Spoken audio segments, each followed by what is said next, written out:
Di bawah langit yang gelap, orang-orang terlihat berkerumun melihat sesuatu di depan mereka. Di depan mereka terlihat seseorang yang berjalan sambil diikuti pengawal. Orang itu mulai merentangkan tangannya. Dia berkata pada pengunjung yang berada di sana yang dia panggil Tuan dan Nyonya. Dirinya berterima kasih karena mereka telah sabar menunggu. Pria itu mulai menatap tajam dan tersenyum. Dia berkata akan memulai pelelangan hari ini. Dirinya bertanya siapa di antara para pengunjung yang sudah tidak sabar mengikutinya. Seseorang yang melihat para pengunjung mulai menghela nafas. Ren berkata ada banyak sekali orang. Dirinya bertanya pada Ruth, pasti batu sihir yang disebut Sazenherd sangat luar biasa. Ruth menjawab kalau batu sihir tingkat tinggi sangat jarang terlihat belakangan ini. Ren yang mendengarnya mulai memahaminya. Ren yang terdiam sesaat bertanya apakah ini baik-baik saja. Karena dirinya melihat sangat banyak penyihir yang berada di sini. Dirinya bertanya pada Ruth yang dia panggil Black Mage. Ruth yang tersenyum tipis berkata kalau itu wajar. Ruth berkata dirinya sejak awal punya misi berbeda dari mereka. Dan juga alasannya sendiri juga berbeda, begitu pula tujuannya. Mendengar itu, Ren yang gugup mulai memanggil Ruth dengan kebingungan. Karena dirinya merasa Ruth tidak puas dengan tugas yang diberikan padanya. Dengan kesal, Ruth berpikir, kali ini mungkin menyenangkan. Beberapa saat sebelumnya, saat Ruth diberikan misi oleh masternya, Ruth bertanya apa misinya. Masternya berkata kalau seseorang memiliki dendam terdalam terhadap orang tertentu yang akan datang ke pelelangan itu, dirinya ingin Ruth menggantikan mereka untuk membalas dendam padanya. Saat Ruth bertanya tentang balas dendam, pria itu berkata orang yang mengirim tugas ini adalah korban dari penyihir jahat yang hidupnya telah dihancurkan olehnya. Master Ruth berkata klien mereka ingin balas dendam yang setara. Master Ruth yang telah menjelaskan permintaannya berkata setelah melihatnya sedikit, dirinya yakin itu adalah penjahat kesukaan Ruth yang mengeksploitasi dan memanfaatkan orang-orang lemah. Penjahat itu punya lebih dari satu atau dua korban belakangan ini. Tapi sepertinya dia adalah bajingan licik yang mampu menghindari hukum. Saat melihat kertas yang diberikan, Ruth berkata kalau penyihir tier 3 bukanlah tugas yang mudah. Sambil tersenyum, masternya berkata, untuk itu dirinya memberikan tugas itu padanya. Mendengarnya, Ruth berkata padanya apa dia sebenarnya menyuruh dirinya untuk membunuhnya. Pria itu berkata tentu saja tidak, karena mereka tidak boleh membunuh bajingan sepertinya begitu saja. Ruth yang menatap tajam bertanya apa tujuan sebenarnya dari misi ini. Master Ruth menjelaskan dikarenakan batu sihir tingkat tinggi akan muncul, semua orang berkumpul. Mau itu orang yang berpartisipasi dalam pelelangan yang hanya lihat-lihat ataupun dengan tujuan lain. Pertama-tama, Mas Ruth berkata kalau Ruth harus menemukan pria itu dulu di kerumunan yang penuh dengan penyihir. Dan setelah itu, dia harus mendekatinya. Mendengar kata mendekatinya membuat Ruth kebingungan. Dirinya kebingungan apakah setelah mendekatinya, dirinya harus mematahkan anggota tubuhnya, siksa dengan kejam atau harus menindasnya. Dengan tatapan serius, Mas Ruth berkata pada Ruth untuk melepaskan celananya. Mendengar itu, Ruth terdiam. Dirinya seperti berpikir apakah dirinya salah dengar. Saat Ruth ingin memastikan itu, Mas Ruth berkata dia hanya harus melepaskan celananya. Mendengar itu, Ruth mulai merobek kertasnya dan berkata tidak. Yang membuat Mas Ruth kebingungan karena dirinya hanya menyuruhnya untuk tidak membunuhnya dan hanya melepaskan celananya saja. Ruth berkata itu sangat konyol. Dirinya kebingungan kenapa harus menurunkan celananya. Dirinya juga kebingungan balas dendam macam apa ini. Mas Ruth yang berkata pada Ruth untuk tenang berkata itulah yang diinginkan kliennya. Berdasarkan informasi dari klien, ada rumor yang mengatakan kalau dia itu mantan anggota Kotel. Mendengar itu, Ruth bertanya, apakah itu organisasi kriminal yang menghilang beberapa tahun yang lalu? Master Ruth membenarkan perkataan Ruth. Saat itu, diumumkan mereka telah dibersihkan, tetapi mengingat besarnya hadiah yang diberikan setelahnya, tidak mengejutkan kalau beberapa dari mereka berhasil kabur. Rumah pelelangan di Radenholz punya dendam besar terhadap Kotel. Dikatakan kalau ada tradisi untuk anggota Kotel yang harus membuat lambang Kotel dengan racun di kaki mereka. Dan karena hal tersebut, orang yang telah diberikan tato itu tidak bisa menghapus lambang itu apapun yang terjadi. Sambil tersenyum, Mas Ruth berkata jika lambang itu terlihat oleh orang-orang yang berada di pelelangan, itu akan menjadi balas dendam yang memuaskan. Mendengarnya, Ruth kembali terdiam. Tidak bisa berkata apa-apa.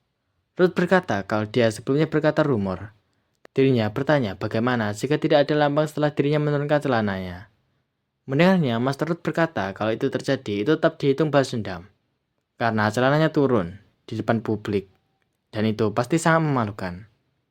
Mendengarnya, Ruth berkata tidak ingin melakukannya. Master Ruth yang menarik jubahnya berkata tidak. Dia berkata hanya bintang besar dari Opion yang bisa melakukannya. Kembali di saat ini, di mana Ruth terpaksa menerima permintaan itu dan bertanya apakah Ruth benar-benar baik-baik saja. Ruth yang mendengarnya berkata semoga ini akan berhasil. Di lain tempat, seseorang mulai tertawa. Dengan bahagia, seorang anak kecil berkata jantungnya berdebar kencang karena ada banyak orang sekali. Seseorang di sampingnya yang terlihat serius berkata pada anak itu yang dirinya panggil yang mulia untuk tidak bermain-main. Mendengarnya, wanita itu bertanya kalau begitu apa tujuan mereka di sini. Pria itu berkata mereka ke sini untuk mengawasi. Wanita itu berkata benar, dirinya merasakan ada banyak sekali hal menarik yang terjadi. Sambil mulai melirik ke belakang, dia bertanya apakah itu benar pada wanita di belakangnya yang dirinya panggil Tessie. Saat pria itu mulai memanggil nama lengkapnya Dame Tessiana, wanita yang berada di sampingnya mulai tertawa karena dia tertidur saat ini. Seseorang di sisi lain mulai menggoyangkan gelasnya. Dia mulai memanggil seseorang di sampingnya dengan sebutan Lapis yang membuat Lapis terkejut. Saat Lapis berkata iya dengan terkejut, orang di sampingnya berkata padanya untuk menenangkan diri dan melihat sekitarnya. Dirinya berkata pasti akan ada kejadian menarik yang akan mereka saksikan dengan banyaknya penyihir yang berkumpul. Mendengarnya, Lapis mulai mengeratkan tangannya. Dan gugup, dia berkata iya dan mulai menyebut seseorang di sampingnya dengan sebutan ayah. Di tempat lain, daun terlihat satu persatu. Seseorang dengan kuping hewan mulai memanggil seseorang di depannya yang dia panggil Sik. Dia berkata pada Sik kalau misi mereka hari ini adalah melindungi batu sihir hingga batas tertentu. Dirinya bertanya untuk memastikan Sik tahu akan hal itu. Untuk memperjelas, orang itu berkata kalau mereka harus melindunginya dan bukan menghancurkannya. Dirinya bertanya apakah dia mendengarnya. Sambil mulai mencabut daun dari ranting pohon satu persatu, Sik berkata tidak datang atau datang. Dirinya seperti menebak-nebak apakah orang yang dirinya maksud datang atau tidak. Saat melihatnya, pria itu terdiam di saat Sik terus-menerus mencabut daun satu persatu. Pria itu yang sudah lelah dengan perilakunya mulai kesal. Dia mulai memanggilnya dengan berteriak. Mendengarnya, Sik berkata pada pria itu yang dirinya panggil Pak Tua untuk diam. Mendengar hinaan itu, pria itu bertanya siapa yang dia panggil Pak Tua. Setelah dengan kesal menanyakan itu, pria itu mulai menjelaskan misinya lagi agar Sik paham. Sik yang tidak mendengar perkataannya mulai mencabuti daun itu hingga hanya tersisa satu. Melihat itu, Sik terlihat terdiam. Dirinya mulai menjatuhkan ranting kayu itu dan menginjaknya dengan keras hingga kayu itu patah. Sambil mulai menggunakan kekuatan api miliknya, Sik berkata datang. Seseorang yang bertugas melakukan pelelangan berkata kalung Raid yang berharga telah terjual kepada nona cantik di sebelah sana. Dirinya berkata selamat padanya. Pria itu berkata sekarang dirinya akan mendatangkan karakter utama di pelelangan ini. Dirinya yakin banyak dari orang-orang yang berada di sini sudah tahu. Tetapi ini adalah item berharga yang sangat sulit untuk didapatkan. Batu sihir yang sangat hebat yang memiliki kekuatan Sazarno yang agung. Sambil membuka kain yang menyimpannya, pria itu berkata, Sazanher. Melihat itu, orang-orang yang berada di sana terlihat kagum. Pria itu berkata untuk melihat cahaya terang itu. Dia juga berkata pada para pengunjung apakah mereka bisa merasakan kekuatan besar yang dimilikinya hanya dengan melihatnya saja. Inilah satu-satunya kesempatan mereka untuk menjadi pemilik dari batu sihir yang kuat ini.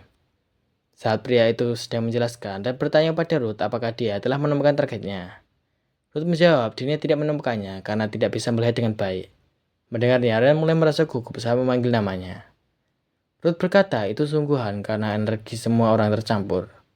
Dirinya merasa telah terjadi sesuatu yang membuatnya tidak bisa datang hari ini. Ren berkata padanya untuk tidak mengabaikan kenyataan. Ruth yang hanya bisa menurut berkata dirinya juga harus bersiap yang membuat Ren terkejut. Tirai yang berada di ruangan itu mulai Ruth tutup dan dia mulai kembali menggunakan kemampuannya. Saat Ruth berkata namamu adalah Blow, energi kegelapan mulai keluar dari tanda di tangannya. Dan saat Ruth berkata Awaken, tanda yang berada di tangannya mulai bercahaya. Saat melihatnya, Ren berkata berapa kali pun dirinya melihatnya, ini benar-benar menarik. Ren merasa penyihir yang mengubah penampilan sepertinya pasti sangat langka. Dirinya terkejut karena bahkan seorang anak kecil sepertinya bisa berubah menjadi pria muda yang begitu tampan. Blow yang tersinggung meminta maaf karena dirinya hanyalah anak-anak. Mendengar Blow yang kesal, Ren berkata kalau dirinya hanya bercanda. Saat Ren bertanya tentang mananya, Blow menjawab kalau itu cukup. Dirinya lebih mementingkan hal lain. Blow berkata, mereka datang yang membuat Ren yang mendengarnya kebingungan.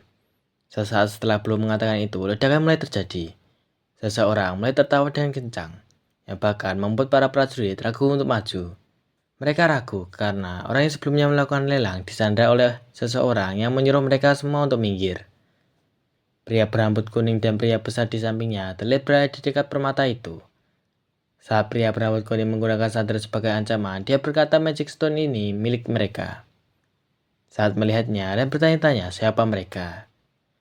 Di sisi lain, para prajurit yang panik berkata pada mereka untuk menurunkan senjata mereka dan mundur. Pria itu mulai menatap tajam, berkata orang yang harus mundur. Di saat itu, suara mulai mengeras saat pria itu berkata kalian. Mendengar suaranya, para prajurit mulai menutup telinganya. Saat prajurit-prajurit itu menutup telinga mereka, salah satu dari mereka mulai menatap ke depannya. Di saat itu, sesuatu mulai menyerang mereka yang membuat mereka merasa kesakitan. Senjata yang menyerang para prajurit mulai berputar, dan setelahnya ditangkap oleh seseorang yang berada di samping pria yang membawa sandra. Saat para prajurit telah terjatuh, pria itu mulai menjatuhkan sandra. Dia berkata ini sangat membosankan yang membuatnya tidak tahan lagi.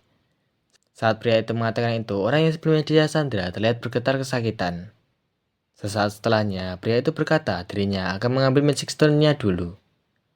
Saat pria itu akan mengambilnya, seseorang mulai menahan tangannya. Sadar akan hal itu, pria itu mulai menatapnya. Saat dia yang kebingungan bertanya-tanya siapa orang yang dengan telinga hewan ini, saat pria itu bertanya, orang itu mulai mengeraskan genggamannya yang membuatnya kesakitan. Saat pria itu kesakitan, dirinya yang melihat mantel yang dia pakai sadar kalau orang yang berada di hadapannya adalah seorang penyihir dari asosiasi. Orang-orang yang mendengarnya bertanya-tanya siapa dia dan asosiasi apa yang sebenarnya dia katakan. Melihat pria dengan telinga dan ekor hewan, orang itu seperti pernah mendengar ada penyihir terkenal dengan ciri-ciri seperti itu. Saat mendengarnya, pria di sampingnya berkata dirinya mengingatnya. Pria itu berkata kalau dia adalah anjing setia asosiasi Lanoste. Mendengar kata anjing, Lanoste mulai geram. Dengan kesal, Lanoste berkata pada orang-orang yang menyebutnya anjing kalau dirinya bukanlah anjing. Dirinya penasaran siapa yang sebelumnya menyebutnya anjing. Saat melihatnya, rekan pria itu kesal dengannya yang merupakan bajingan dari asosiasi yang dirinya benci. Saat melempar senjatanya, pria itu berkata padanya untuk mati. Saat senjata itu mengenainya, Lanoste terlihat tidak terluka dan hanya tersentak sedikit. Melihatnya, mereka berdua terkejut. Saat pria itu melemparkan senjatanya, senjata itu terlihat terbang tanpa arah. Lanoste mulai mengatakan pada mereka yang dirinya panggil kawan yang membuat mereka berdua tersentak. Sambil menatapnya dengan marah, Lanoste berkata kalau perusahaan itu sakit. Mendengarnya, mereka berdua yang sebelumnya sombong mulai gemetar karena ketakutan. Di tempat di mana Ren dan Blue berada, Ren sebelumnya penasaran karena bisa ada banyak prajurit yang lemah, tetapi sekarang dirinya sadar kalau mereka benar-benar menyembunyikan sesuatu. Tetapi walaupun begitu, Ren berkata kalau penyihir dari asosiasi itu mengejutkan. Dirinya menyebut situasi kekhawatiran itu. Saat Ren mengatakan itu, Blue mulai menyebut namanya. Blue mengatakan padanya untuk memperhatikan orang itu. Dia berkata orang itu adalah orang yang bersama bajingan sialan pada waktu itu. Mendengarnya, Ren terkejut. Dirinya seperti tahu siapa yang dimaksud Blue. Beberapa saat setelah itu, Lanoste selesai mengajar mereka berdua. Lanoste berkata pada mereka untuk mendengarkan. Dirinya tahu mereka bersemangat karena melihat Magic Stone tingkat tertinggi setelah sekian lama. Tetapi jika mereka bertindak seenaknya sendiri, mereka akan berakhir seperti dua orang yang telah dirinya kalahkan. Untuk itu, dirinya berkata pada mereka untuk tidak membuat keributan sampai lelang selesai. Dirinya juga berkata dari detik ini, siapapun yang berusaha mencuri atau melakukan sesuatu pada Magic Stone akan mendapatkan konsekuensi dari dirinya. Saat Lunaste yakin mereka pasti mengerti apa yang dirinya katakan, Lunaste mulai melanjutkan ucapannya. Saat dia menoleh ke Magic Stone, dia melihat Magic Stone telah menghilang. Sadar akan hal itu, Lunaste terkejut dengan Magic Stone yang menghilang.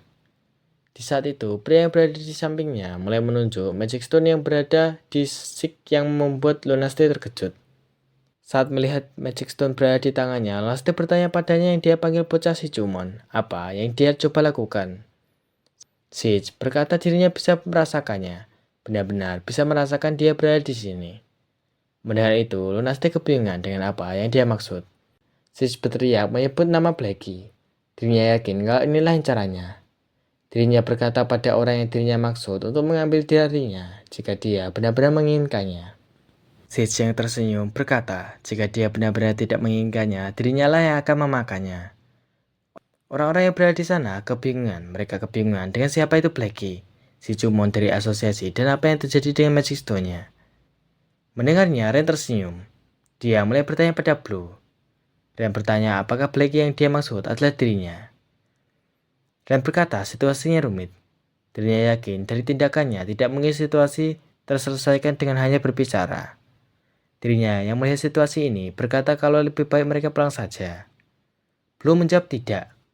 Dia berkata tidak ingin meninggalkan misinya hanya karena Sage yang dia sebut debu sialan. Saat Blue berkata debu merah, Ren yang melihatnya terlihat kebingungan. Rennya terpaksa berkata baiklah, dirinya yakin situasi akan terselesaikan. Lagi pula, dirinya tidak bisa menghentikan keinginan Blue. Salah satu dari para penyihir mulai menghela nafas. Dia berkata telah berekspektasi tinggi karena sudah lama tidak muncul Magic Stone tingkat tinggi. Tetapi motivasinya menghilang gara-gara si Cumon. Salah satu dari mereka berkata penyihir di sini banyak. Dirinya penasaran kenapa mereka tidak bekerja sama untuk mengambilnya. Pria itu yang mendengarnya berkata padanya untuk dia mengatakan aneh-aneh. Karena tingkatan mereka jauh berbeda. Karena bagaimanapun juga dia berasal dari asosiasi penyihir. Saat lawan bicaranya berkata akan berbeda jika ada Black Mage yang melawannya, seseorang mulai berjalan ke arah Sage.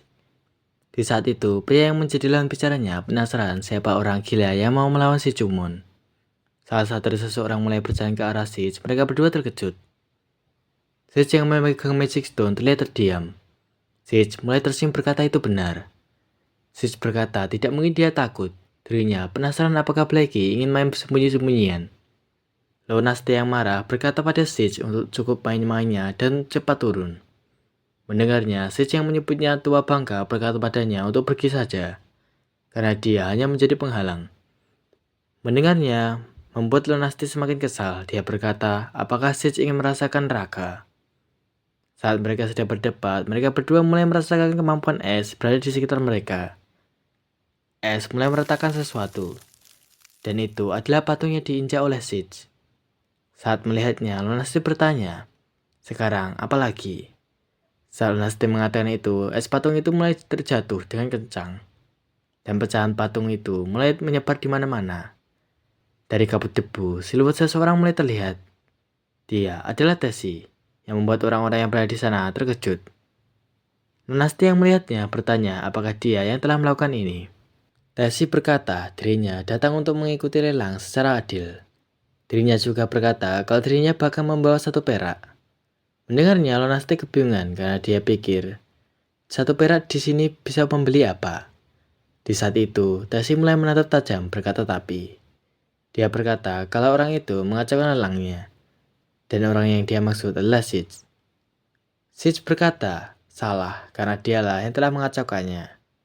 Saat mereka berdua saling bertatapan, Sage menyebut Tesi sebagai wanita gila. Melihatnya, Ren penasaran dari mana datangnya wanita berambut biru itu. Dirinya yang ingin mereka terus bertarung penasaran berapa lama dia bisa mengulur waktu. Karena ini merupakan kesempatan emas bagi mereka. Sambil menatap Blue, Ren berkata itu benar, kan? Pada Blue. Blue yang berdiri di ujung terdiam sesaat. Dan setelahnya menjawab dengan berkata tentu. Di saat itu, Blue melihat seseorang yang merupakan targetnya.